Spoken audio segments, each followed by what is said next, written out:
Good afternoon everyone.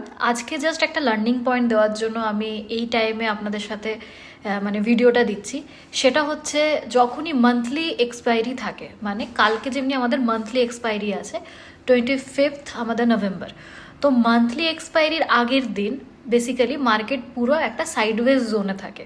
আর সব থেকে বড় লস কিন্তু ওই মান্থলি এক্সপায়ারির আগের দিনই হয়, বিকজ সেদিন কিন্তু প্রিমিয়ামে কোনো মুভ থাকে না, মানে স্পটটা একটা রেঞ্জের মধ্যে থাকে, প্লাস হচ্ছে আমার প্রিমিয়ামটাও কিন্তু একদম স্লো মোমেন্টাম থাকে।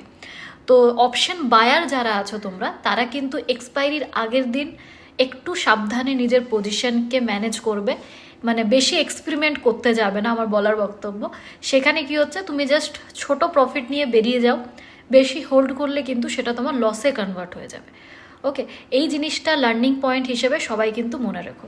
দেখা হচ্ছে নেক্সট ভিডিওতে। Thank you.